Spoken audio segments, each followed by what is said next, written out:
All right, perfect. We're live. Hi, Angelique. Hi, Sam. How are you? Good, good.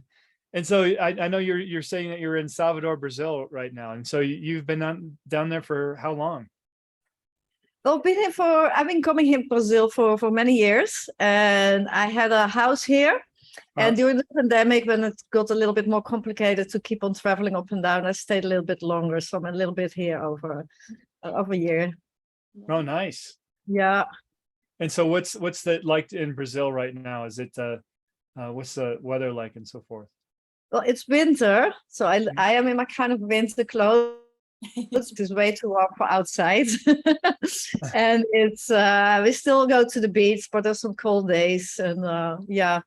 But so it's good climate to be, and it's never too hot in summer, and people here think it's cold when it's getting 20 degrees, but for me being from the Netherlands, it's still very, very preferable. Oh, that's nice. Yeah. So yeah, I need to. That's one place I've been trying to visit here. One of these days I'll make it. We need to take a comp team off site, Sam, to That's Brazil. right. Sounds like a retreat. I am playing with the idea to host a future of work retreat here one of the beaches. They're beautiful beaches. These are the places where like the famous Brazilian people come to holiday. So we should definitely keep in touch and see if we can organize something. Let me know if you need help organizing or carrying luggage or, Yeah. Or social media, whatever you need. And Jules, I know you travel a bit. Have you ever been down to Brazil? Not Brazil, no. I wanted to on my last trip, but just time-wise, we kind of ran out of time. But it's on my bucket list. Yeah, definitely want to explore. I know it's a big country, so yeah, I got to plan that. I got to make that happen. I have to see more of South America. It's the one continent I haven't really explored too much, so it'll be good to check out. Sounds like fun. Well, so what fills your winters down there, Angelique? I mean, and you said you go to the beach, still go to the beach, but what else is there to do in the winter in Brazil? I mean, when I think about Brazil, I'm always thinking about two things. I'm thinking about how much meat they consume there, and then the beach that they have in the summer. Yeah. So Brazil is very big, and I'm in Bahia, and Bahia is actually a country in itself. So it's very African. So this weekend we had the Salvador Capital Afro Festival. So yeah, I live in the center, in the historical center. It's like the epicenter of Afro-Brazilian culture. There is a lot of music. It is where Michael Jackson shot his video, They Don't Really Care About Us. So with the percussion band Olodum. Yeah. So there is a lot of sports, water sports. I do the canoa. Okay. Sunsets, like the big canoa. There's capoeira, there's music, there's Afro-Brazilian dancing. There's a lot of parties, a lot of live music. Actually, we are good in timing because I saw a band setting up here, and it's a Wednesday afternoon in this co-working space where there will be an event with live music in the afternoon. So yeah, and then there's the beach, of course, the beautiful beaches here in Bahia, and it's a national park. A day traveling, which is super good for hiking. You could take hikes for days in the end. Ah, nice Place to be.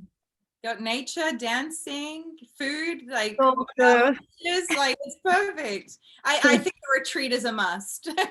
Yeah. It definitely is a good place for that. It definitely is. Well, we didn't had one of our people joined early, but I think they got scared and jumped off because we were chatting. I have to recognize them when they come back on. Like, this was not what I signed up for. Yeah. You're like, can they see me? Yeah. And Sam, just real quick, are you able to just open up the chat? As I think it's just to host some panelists right now, and to our friends out there logging in.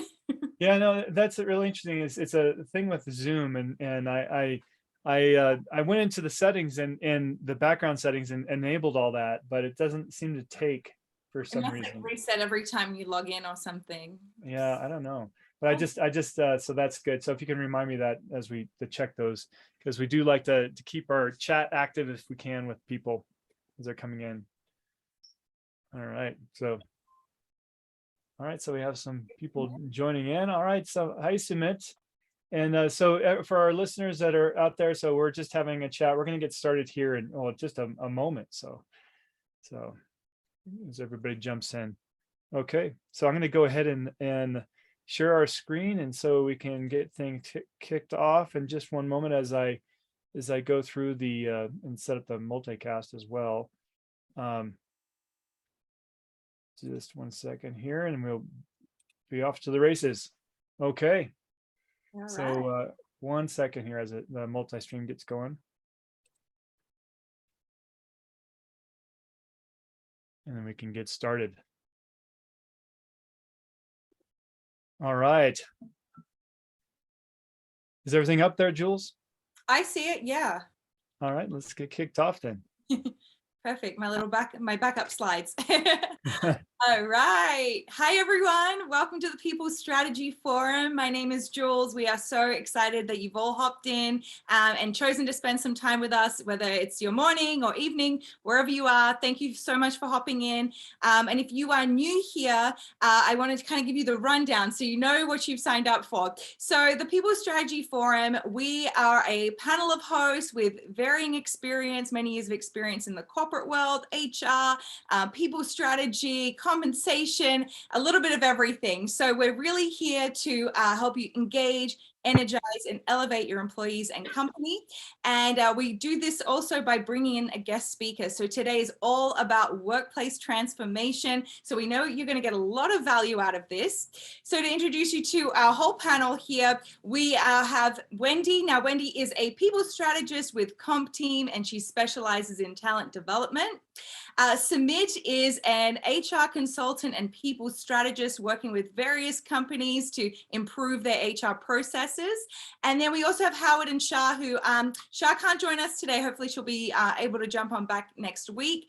And we'll see if Howard shows up as well, and then we can give him a little intro. And we also have Sam, who brings this whole thing together and has been running it for a long time. And by the way, it's not just a live stream, it's also a podcast, so be sure to check that out as well. And he's also the founder of Comp Team. He runs Comp Team with his fabulous team that's growing and expanding, and he specializes in compensation and rewards. So I did say we had a guest speaker, so let me introduce her for you now. We have the wonderful Angelique Slob. Now, Angelique was just telling us about her wonderful life in Brazil. It's sounding pretty good right now. And she was is a former HR executive who stepped out and decided to be an entrepreneur about 7 years ago. She is a future of work strategist and the founder of the Hello Monday Club. And definitely stick around to the end, because she's going to tell us about her like a membership, a think tank that she has coming up. So if you love this conversation, then definitely hang out and wait for all those details at the very end. But Angelique, welcome. We're so happy to have you, and we're ready to just dive into this conversation. Thank you, Jules and Sam and the rest of the team for having me. Everybody watching, welcome. I'm excited to be here and share my ideas with you. So Angelique, to just start things off, can you tell us a little bit about how you got into the work that you're in and how you help your clients? Yeah, so I worked in HR as an executive, an HR director, interimer. And in the Netherlands 15 years ago, we had the new way of working as a movement. And maybe you could say what today is called a hybrid workplace was in that time the new way of working.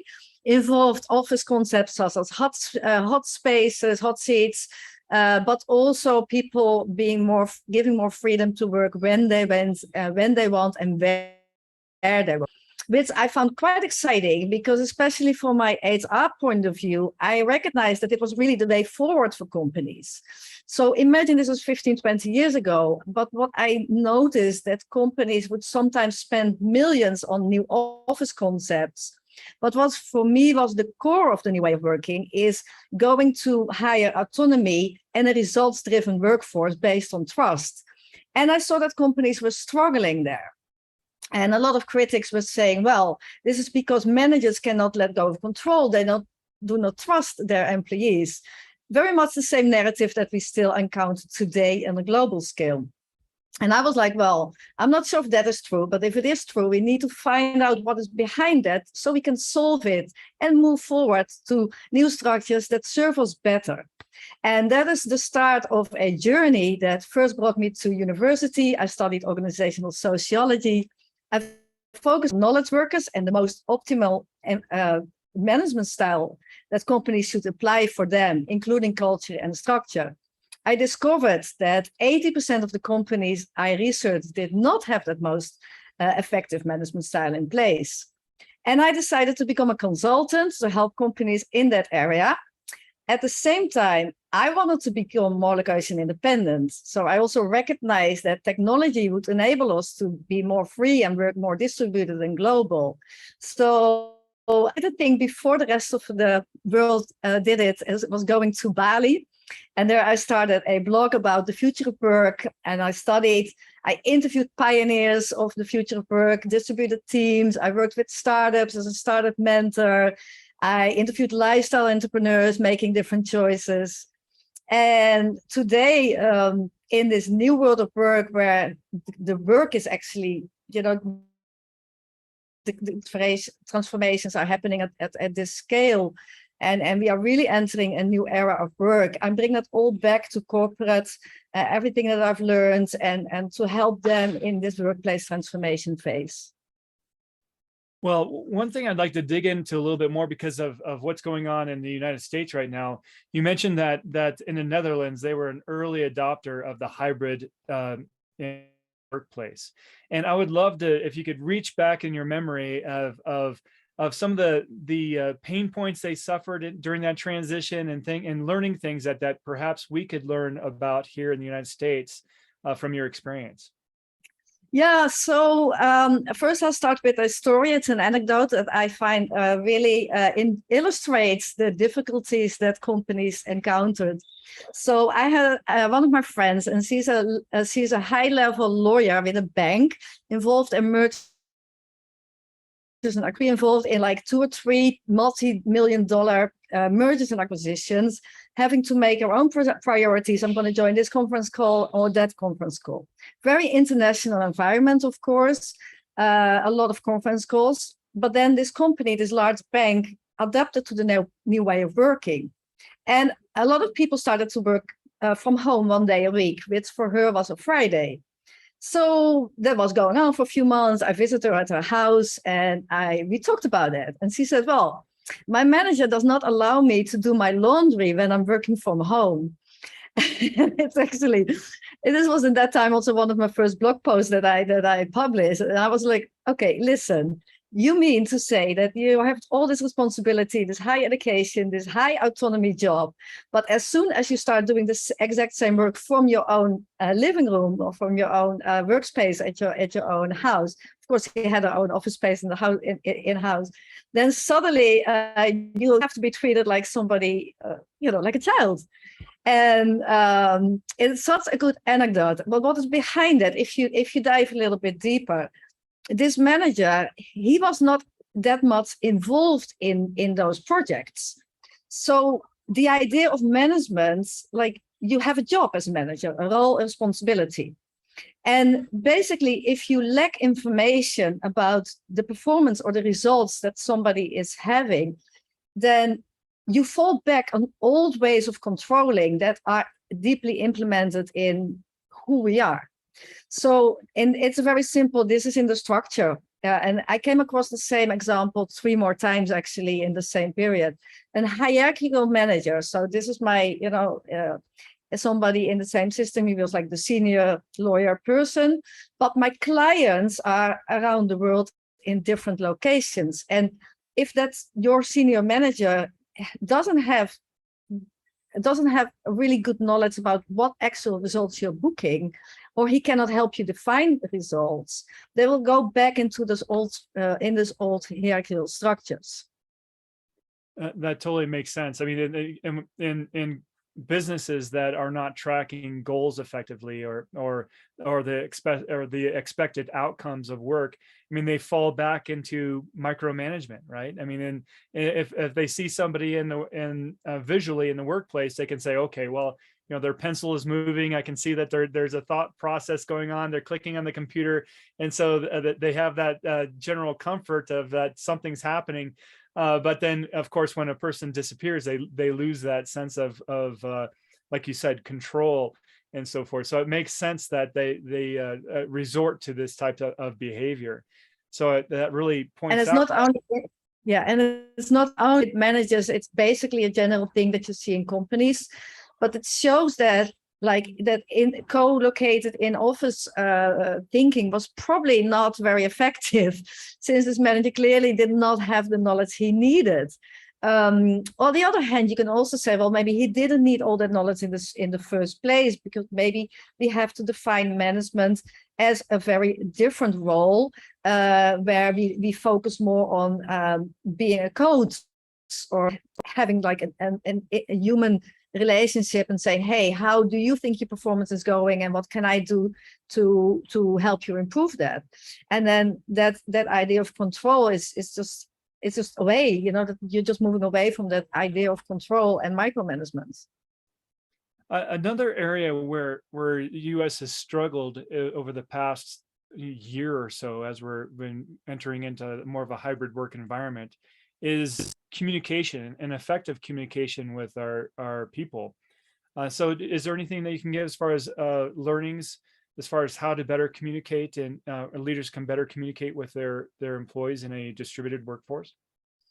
Yeah, communication, obviously, in any situation, it's always that it's in my whole HR career, even if everybody would come to the same office every day, there would always be people saying, I feel there is a lack of communication.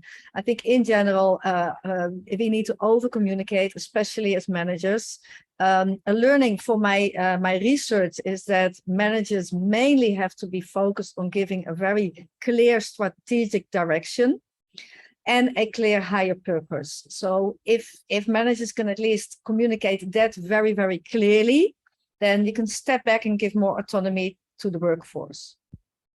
I think a learning that I don't think there was a real transformation on that communication area when in the Netherlands the people were applying that new way of working, because it was usually limited of people coming to the office like a little bit later in the day, or going home earlier in the day and catch up in the work in the evening, or working from home before a rush hour.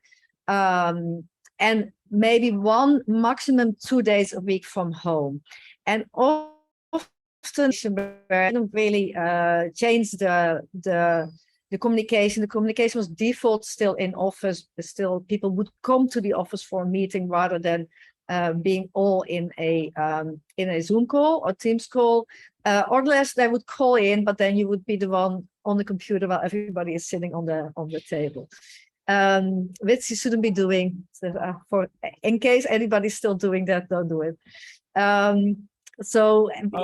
Just one second. Could you just rewind a bit and explain that in greater detail? So the best way to host virtual meetings. So could you go through that once more time? Yes. So if you could choose to have a meeting in person where everybody is present in person, the other option that is it's fully virtual and remote first. So hybrid working is not having one or two persons in a computer screen as we are, while everybody else is sitting there, and then they have to turn if you want to say something. You could use a screen as this, but I think still that calls for certain situations. Mainly, you would say so, and as soon as people go in a virtual way of working or hybrid working, it should be remote first. It's actually one of the things that I'm saying, and it's a workshop that I developed even, and it is called "The Hybrid Workplace Does Not Exist." Basically, if you're hybrid, have to be or become remote first. And with remote first, I mean having the good virtual tools in place, understanding that if 9 people are sitting in the office and 1 person is working from another location, you are all remote from that person. It means that you have to think remotely. And collaboration, the communication is, especially also in this kind of setup, it goes more into very much documenting everything and preparing very, very well. So it means that if there is information to be shared, share it before the meeting starts. Make sure people do their pre-work, have a very clear agenda with clear outcomes. Make people, if they don't feel that they need to be present or can add value to that particular conversation, don't make it obsolete for them to be there. But given that autonomy, also while you have a virtual mindset, and think very much about documentation and information sharing. Very good advice.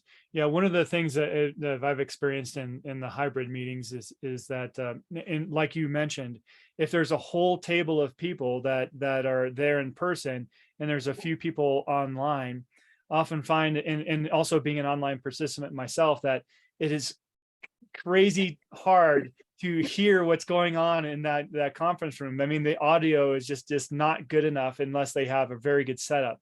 And so, and I know that the remote attendees they're like going, well, I'm remote. I don't want to voice up and say that I can't hear because, they're going to judge me for not being there and all these types of things and so forth. But so I find that the solution of the remote first, if you're going to have a person that's remote, then everybody should be on that same platform, at least, even if they're together, so they should be using that so people can hear it. And what I find is that if you use the terminology distributed or remote first, I find that people get a little bit scared because they think, that you're going to be kicking them out of their office space tomorrow. Well, it's not. And I think the office first mindset is basically where you say, okay, the work is default in the office, and remote workers or people working from a different location are the exception. And we can also, it is permission based, so we can always call them back if we want. And the office is still seen as the center of the universe. So you would be, if you are not in that headquarters, you are remote. Or you could easily turn it around and say, well, you are remote for me. I'm working here in a co-working space in Brazil, and you are, my remote colleague because you are not sitting here next to me. It just shows a little bit of that this is the center of the universe mindset. If you move to a remote first mindset, you could still have an office, and even people could be there for 4 days a week. And you can still have a remote first setup, a remote first mindset, where you say, well, we work together very effectively virtual. If somebody is not here, we don't treat them any differently. We know that person is as much included in the conversation and not forgotten, like I was one time, because they are the only one not here. We don't treat that person differently. We have we record, we transcript, which we can actually do if we do everything online. And everybody who wasn't there always has access to what is being discussed. We have an office, and we use it for people that want to come to the office to have a beautiful space where they have facilities, where they can meet, can co-create, where they invite guests, where we can host events. We do provide that space, but it is not where in our thinking the work takes place, because the work takes place in a virtual space. And besides that, people have either the great office, maybe a third space that we provide, and otherwise maybe a very good home office from where they can do the work that takes place in the virtual space.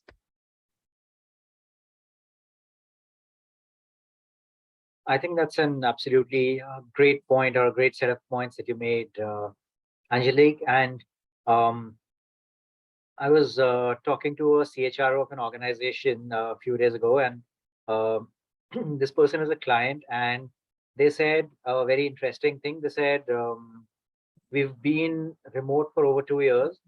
I would now like people to return to work. And I asked this person, so are you implying that they've not been working for 2 years? Have your people been on vacation? And I mean, that kind of ties in with the point you were making, right? That there are a lot of leaders who've started describing this as that if you're working remotely, you're probably sitting in front of Netflix and relaxing with a beer in your hand. You're not really working. So return to office and return to work are two very different things. That's one of the things I've been realizing. And The second bit is, so again, the same client, people are threatening to leave them because now they've said you must return to office by a particular date, and people are rightly interpreting that as a lack of trust, saying for 2 years, when suited your narrative, when you wanted me to do things, it was fine for me to be at home. And our productivity has not actually gone up in the last 2 years. And now suddenly you're saying collaboration can only happen in the office. The work environment, productivity, all these aspects can only be achieved in the office. What are you really saying about the last 2 years? It's hypocritical, it's contradictory. What do you think about that?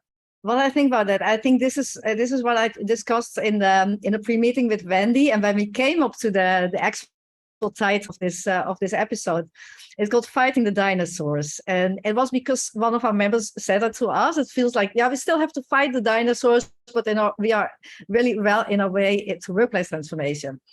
So you mentioned something very, very interesting here, Sumit, and thank you for that.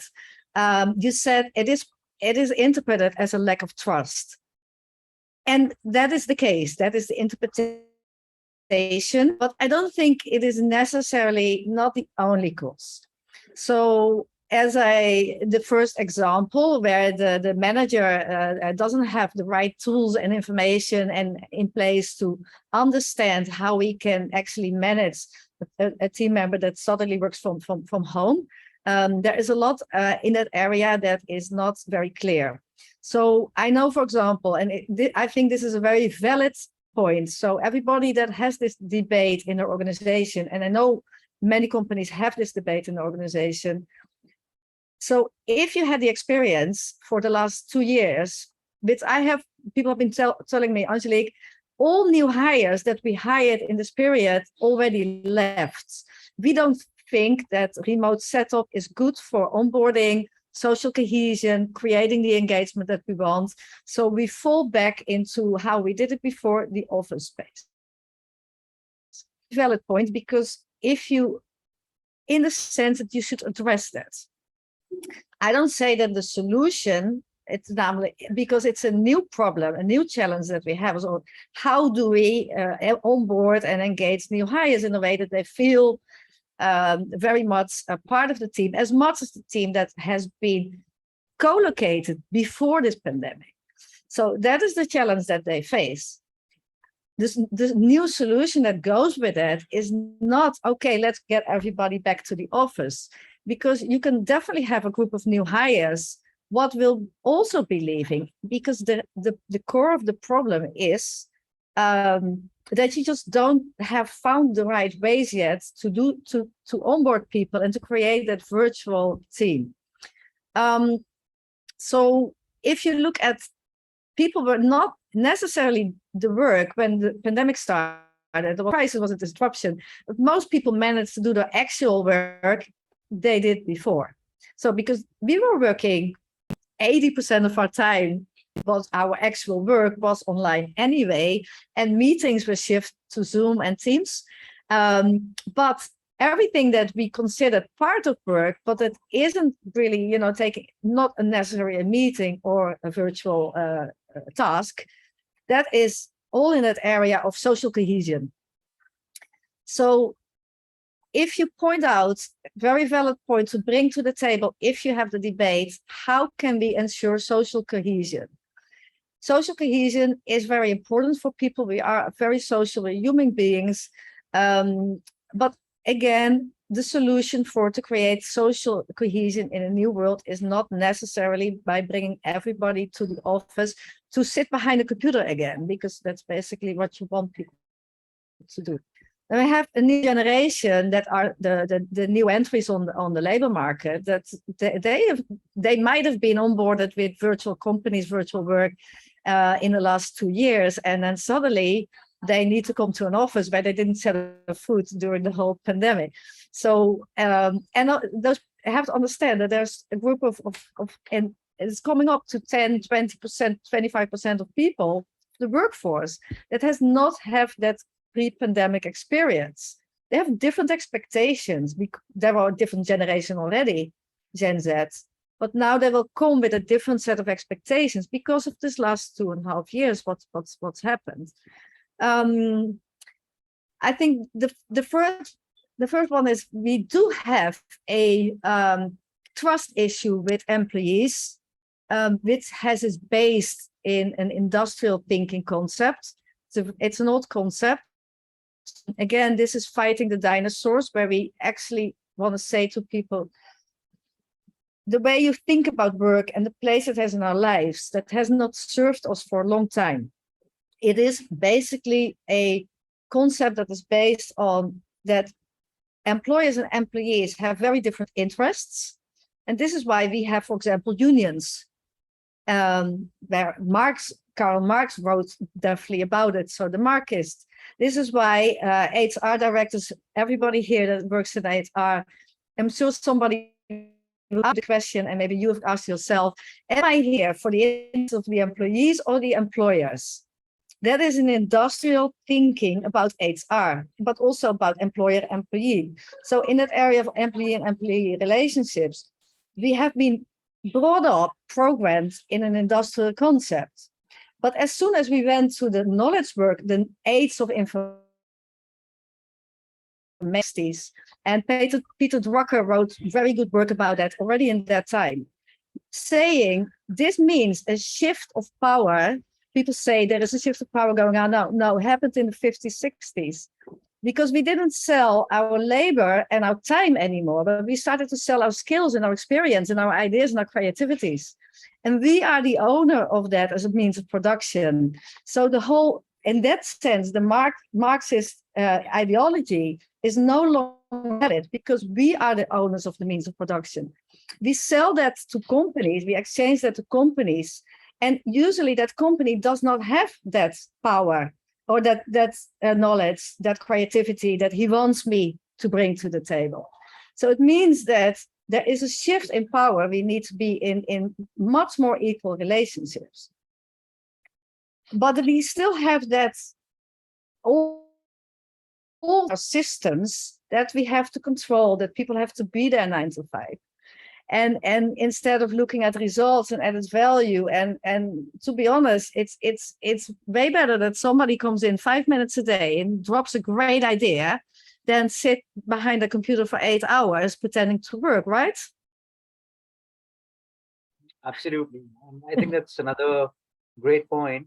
And excuse me, in line with the lack of trust, it's emerging from both sides. And if you actually research, you'll find that the sales of mouse jigglers has really gone through the roof in the last 2 years. So mouse jiggler is a device where you leave it in front of your computer. It just moves the mouse every few seconds. So it seems like you're sitting there when you're actually doing something else. And so, like you said, you've got a great idea. It takes 5 minutes to generate. You do that, and then you use the mouse jiggler to do whatever's needed. So, I mean, it's because those dinosaurs are not getting away from that command and control mindset, saying, I want you sitting in front of your desk for X number of hours.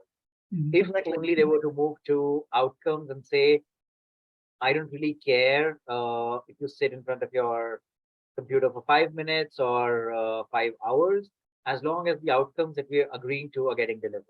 And that's what I think everyone as a worker does want, just that Gen Z is probably a lot more vocal about it than people from earlier generations have been. So maybe we're also the dinosaurs in some sense in terms of demanding. We are. Well, we have to acknowledge. Start with acknowledging that. I want to go back to that picture of the mouse jiggler in a second. I like that. But we are in a sense all dinosaurs because we're all programmed in this industrial mindset. And I think we are a lot here I'm from Northern Europe, you guys are from Northern America. We have a Calvinistic background in our culture that is very much about, for especially for me also, was my parents' values, the values, work hard, be loyal to your employer, get up early and make sure that you're there and, do your best, go the extra mile. That is very much in our culture. And I predicted when this pandemic started, the lockdown situation started, I was like, okay, this will mean that employees will start to switch their priorities, because they will start to understand that what I've been doing is not necessary to do their job good. They will, apart from what they prefer in their private life and all the other things that are good for them, they will understand that to be active and do the job better, they need that autonomy and that freedom. I have the academic proof, we have the academic proof, but people start to experience that.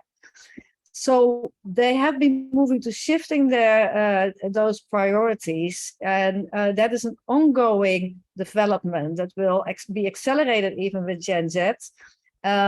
So the time and presence mindset, if you say, okay, you don't have to be in the office, but we do work in a virtual space together, right? So it means that you still want me to be in that virtual space. So it's still a present mindset between 9 to 5 or 8 to 7. So you expect me to be there. So you are having a time and present mindset and a command and control mindset. And both of the things are the opposite of what you want to do if you want to have a successful organization.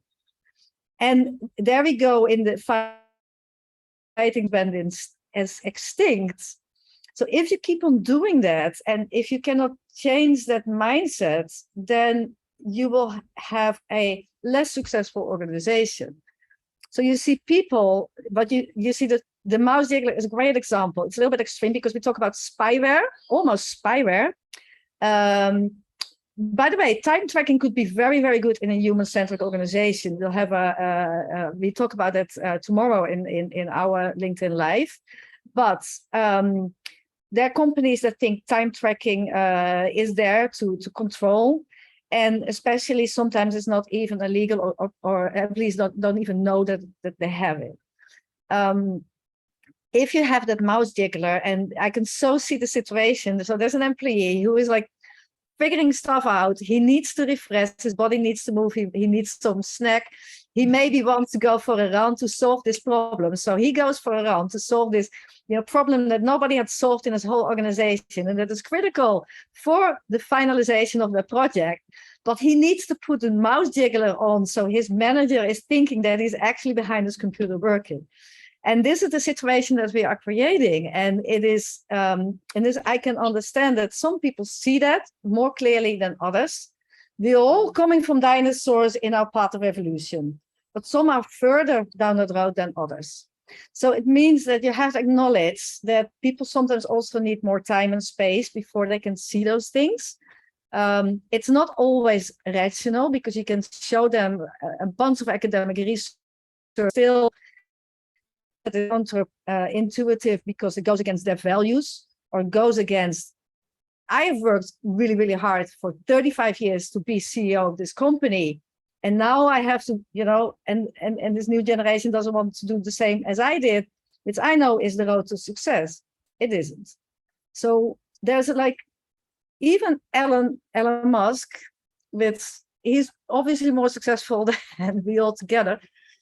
But I hear him say, when he sent that infamous email about, I want people to come to the office, I read, there was one sentence that triggered me. It said, it's really important that the factory people see us, because if I, back then, have not been there, we would have been bankrupt by now. So the current decision, his current strategy, that impacts a lot of people and impacts the foundation of his whole company, is based on his experience in the past, which was maybe genius at that moment, probably genius. But it doesn't mean that it's genius right now. It doesn't even mean that it's the best decision. So, and these are all things that we have to understand basically, this is the most exciting time. So happy that we are alive and talking about this, because we are in a global workplace transformation that is a paradigm shift, and that will affect not only how we work, but how the next generations work, and also how society will look. So this whole 120-year-old, 200-year-old industrial era, we are the ones breaking it down and building something new, which is amazing. also comes with a lot of responsibility, of course, to do it right. I want to go back to the social interaction aspect that you mentioned. So, typically you're scheduling meetings to go over specific things. So what would you suggest or recommend? Do companies suggest, coffee break get-togethers online, or, lunches together online to encourage that interaction? Like, how do you get that going when because it's so informal in the workspace when you're there? Yes, thank you, Howard. That's a really good question. First of all, people should do what works best for them. So I cannot give them a recipe, because it's like every team and every team member has their own preferences. But what I want to say about that is that I see a lot of companies coming to me with the question, how can we create the same engagement, the same kind of connection? How can we support our employees to build connections with their colleagues now they are more hybrid or distributed? The thinking error that the people make is that they are looking for ways to recreate exactly the same connection and engagement that you have in co-located teams. This is impossible. So you will never be able to do that. And then you can use that as a stick to say, well, then we have to go back to the office. Doesn't necessarily mean that connections are less important, or that connections are less, people are less engaged, or connections are less filling or less effective. It is just people connect in different ways online than they do in person. There's always, if you have the opportunity to do an offsite, come to Brazil and we'll do it, because you will have this great opportunity to have an in-person contact that there's no way you can replicate that online. Can you work effectively together online? Yes, you can. The time spent making friends at work, which is still seen as a very important thing. There's the Gallup survey that say, I have a best friend at work. That is a very important question. But the need to have that best friend at work is a lot less if you can spend more time and create deeper connections with your community. So you see also balance shift there. And it's quite interesting. A Dutch person, he told me, he said, well, one of my friends said, yeah, but I really want to go back to the office because I miss having lunch with my colleagues. And he lives in a different city than the office. He said, or we can just have lunch together with our friends. And this is just something that is, and this is the new way of working already 15, 20 years. You see how deeply rooted the idea of socializing with colleagues is as a very important thing. Not even talking about work connections, but socializing. Our lives can still be very valuable. Now we have more time and we can work more flexible. So we can create this other kind of connections with the people that are physically close to us. Which is also very good for social cohesion in neighborhoods, for example. Right.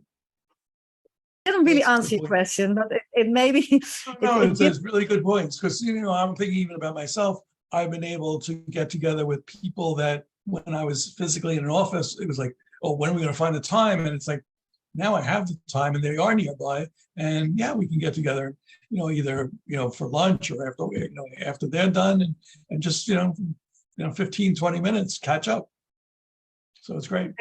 Exactly. Yeah, there's a lot to say, and it is all ongoing in a shift, and I think it will give people the balance will be very different. So I always say currently we start to rethink work, but also the place that it has in our lives. But if you think about it, our whole society is based on a 9 to 5 weekday structure. You wash your car on Saturdays. It kind of like, it's almost not allowed to do it on another day. But you can just start changing that. And it's a very interesting time how we are still thinking about weekends and weekdays, and we work from 9 to 5, and we have to build our friendships with our colleagues. Well, that is just, it's just vaporizing more and more, and it's now the first cracks, but I think in 5 years people would be kind of like, yeah, my life has just changed so much, I don't really miss that anymore. I just want to jump in because I'm naturally a night owl, and this world is built for early birds. And I actually feel like it's a like, what do you call it? Like it's a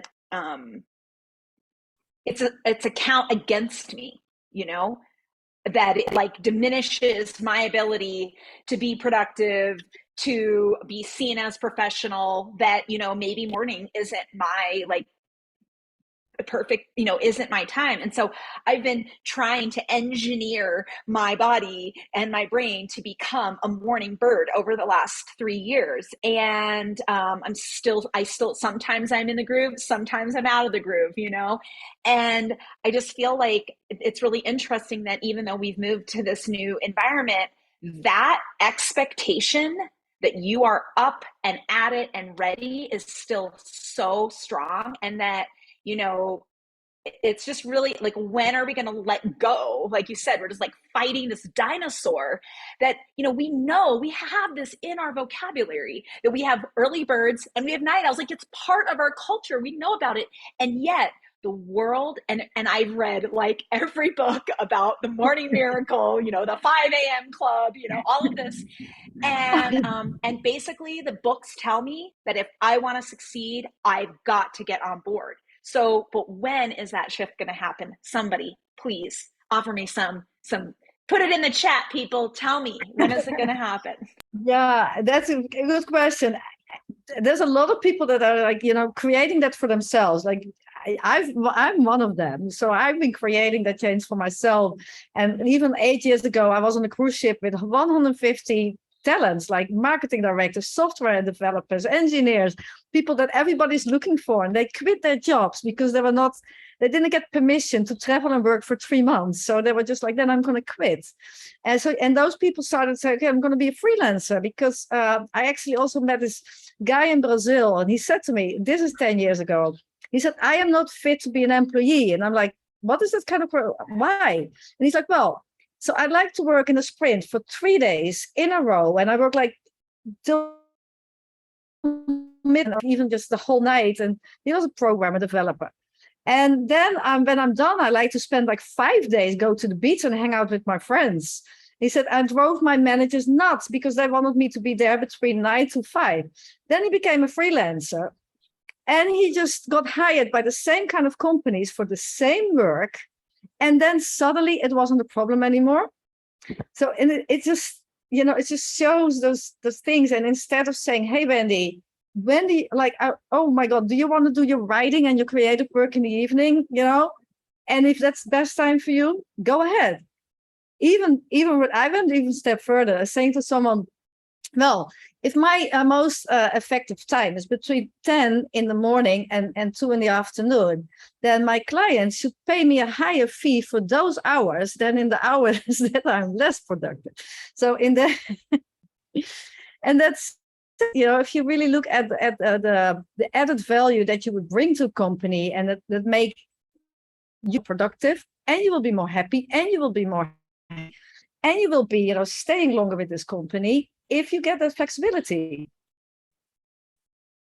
So I would just add to that, Wendy. It's like that famous country song where they say it's 5 o'clock somewhere, when they're always thinking about going to the bar for meeting their friends to drink, right? I mean, we're living in a global environment now, so it's you know, time is more important about when do we get together versus when do we get up and work.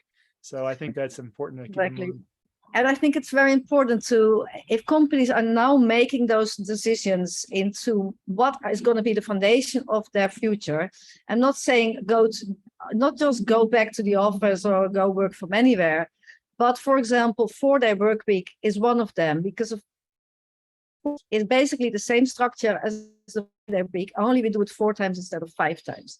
It's still not giving autonomy, freedom, flexibility, and asynchronous global working. So companies that make decisions right now should really be informed, and I would recommend them to get the right input, have the debates, understanding that we're all dinosaurs and some a little bit more dinosaur than others.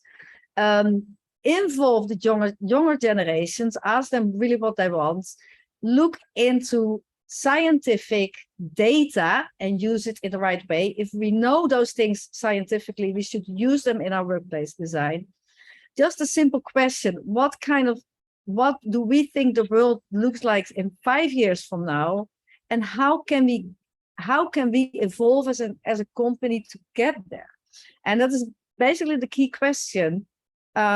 Have that understanding about what the changes are, then define what it means for your company and start today working with it.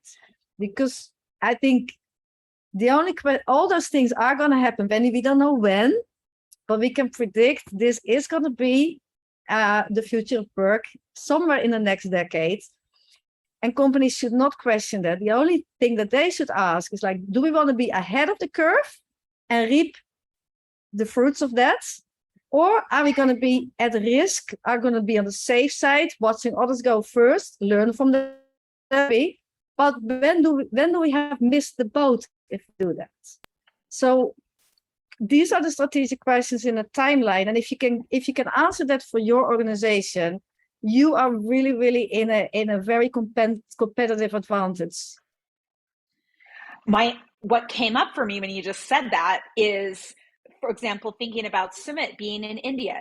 For years I've worked for international organizations, and they, it's always about like kind of being mindful of the time difference and not just having like wherever the company is headquartered, like all the meetings are in that time zone, but like remembering that, oh, okay, maybe our team meetings can be rooted in their time zone for part of the year, and then part of the year we switch back or whatever.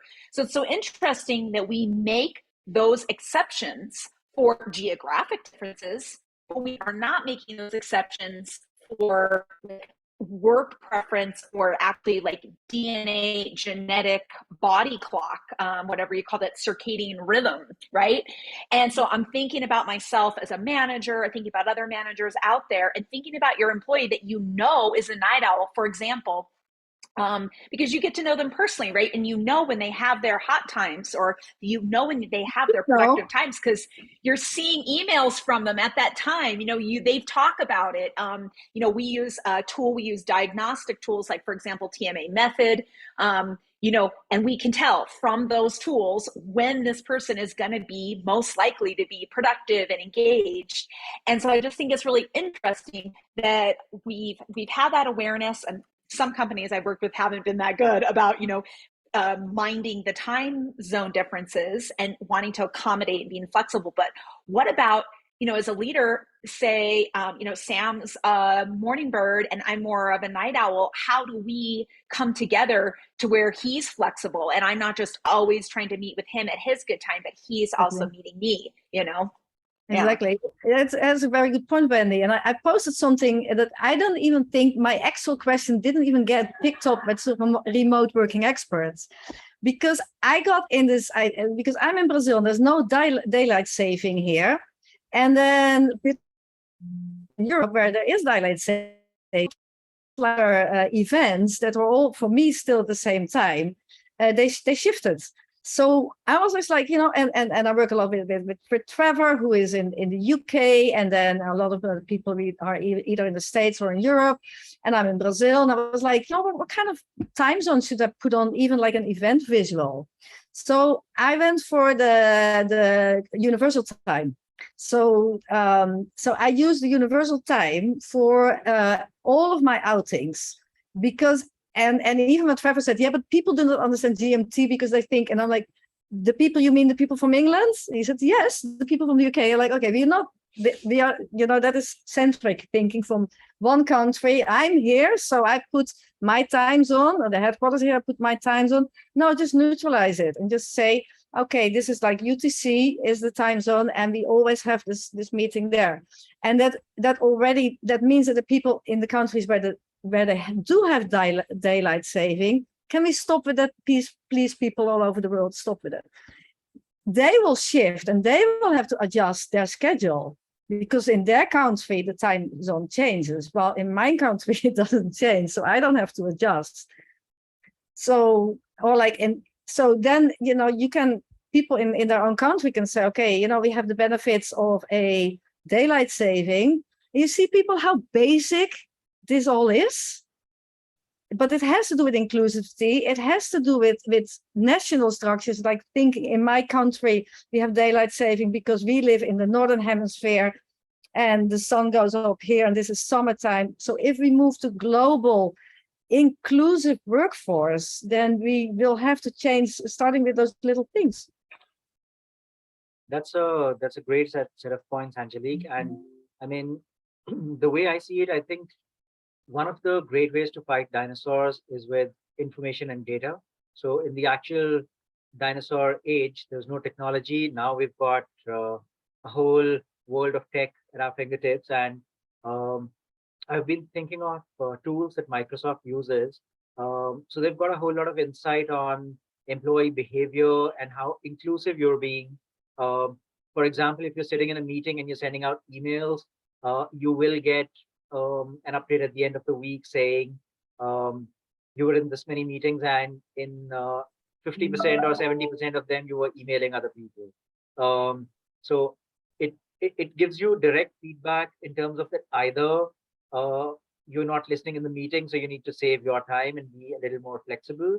It'll also give you feedback on if you're in the habit of sending out emails late at night. And if you're one of those night owls who regularly sends emails at 2 a.m., the tool will give you feedback saying 60% of your emails were sent outside the working hours of your team. So, and that data gets aggregated.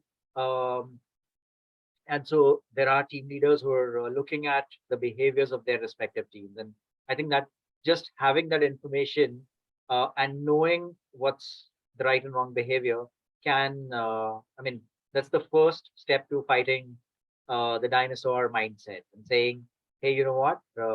I mean, some part of it could be self-realization, saying, wow, I didn't even know this about myself. I need to change. The second is people can give you feedback and say, hey, you know what? This isn't quite right. Some change is required here. So I think that's probably the best way to help the dinosaurs evolve, and we may not even need to fight them all the time. Yeah, I think it's both science. So it's this kind of tools used in the right way with the right mindset. And then there is, but we also have to understand that data sometimes when it is counter intuitive or it goes against the values where people come from, that it's hard. You can throw as much data at them as you want, but that doesn't mean that they're actually gonna adapt to it. But helping them also in that, so the science of organizational design, workplace design, but the arts, where we talk about change, where we acknowledge that people have a background, that they bring something with it, that they have their fears, their doubts. We do have to add that to the mix into workplace design. Beautiful. This has been awesome. And just to remind everybody, if you have any last minute questions for Angelique, please write them into the chat because we do have a few more minutes. But I just want to kind of jump in here real quick to let everyone know we're going to have Karen Rex on next week. So the topic will be storytelling with data. So I don't know if Sam wants to kind of elaborate on that a little bit more or keep the mystery for next week. But that will be our next speaker for next week. So hopefully you can all jump in and join us then. Yeah, so it's gonna be a great conversation. Basically, it's a way to understand how to use storytelling in the leadership role, not just with data, but in all aspects of leadership. But Karen's is a wonderful speaker, and so I'm really excited to hear about her experience here. It's gonna be a great discussion. And Angelique, actually, do you remember the second communication tip you gave us? Because that's a question. We're doing a little refresh. So I think we're reaching. Yes, back. I remember that. I remember a clear purpose, a higher purpose. It's very important if you work with non-workers that they know what the higher goal of the company is. It's very important. Yeah, I often tell a lot of clients that that's one of the most important things in defining the workforce experience. And people today want meaning in their work, and knowing where the company's going and their vision and how you get there is quite important, that higher purpose. Well, great. Here in the last few minutes, Angelique, I mean, can you tell us a little bit more how people can get a hold of you, learn more about this topic, and do you have other things that you offer that for the people can plan on in the future? I know you Yes. said you have a LinkedIn Live that's coming up tomorrow too, right? Yes, we have so that is at 1 UTC, the LinkedIn Live on every Thursday, where we have a 30-minute informal. Sometimes it's just me and Trevor. Trevor is my co-host in Hello Monday Club. And sometimes we have a guest. So tomorrow we talk about tracking in a human-centric organization with Anna from Toggle. Who's also a remote working expert. So that is going to be a very interesting conversation. We have workshops coming up that we're actually now developing, and they will be published over the next weeks. And I run next to my consultancy in future work coaching, this strategic workplace transformation issues. I also work with a group that is a think tank or / mastermind group. And they're basically mostly HR directors, and we empower them to become future work leaders. So I think it's really the time that HR steps up and takes the lead at the management table and say, well, things are beyond business. We are facing global workplace transformations. HR should be leading the strategic discussion. The thing that we do is for them to empower them to do so. And then I work directly with those leadership teams. So there is a 6 months program where I come in and where we talk about what would be valid strategies. So for example, are we going to be ahead of the curve adapting this? Are we going to be waiting, to get more information and take our time? And when do we have missed the boat? I would just guide them to support them to this kind of thinking processes and making sure that they feel confident to move forward, to be better prepared for the future. That sounds great. You got lots of things to look forward to there. So thank you so much, Angelique. Yeah. Thank you so much for sharing your wisdom on the People Strategy Forum. We really appreciate it. I think that so many people out there have gotten some great nuggets from this conversation. And so I can't wait till this gets turned into a podcast, because we've had plenty of people ask for where they can see the recording. So we'll make sure that we send people that way. Sam and everybody else on the team, thank you so much for having me. It was a pleasure. Everybody who listened, who's going to listen to the podcast later, thank you so much. I really enjoyed it. And All right. Let's say to Monday. Let's say hello to Monday. That's right. And I put all your information in the chat. So if you Thank want you, to watch it, everyone, we do have our Comp Team YouTube channel. I put the link there. So check it out. Samia, send it to your bosses, because it sounds like they could use some help. And also I put in your email address as well. So if you want to jump in on any of her workshops, you've gotten a little taste today. So if you want the full experience, reach out to Angelique as well. Great. Thank you, Joel. That's amazing. Thank you, everyone. Thank you. Bye. Bye.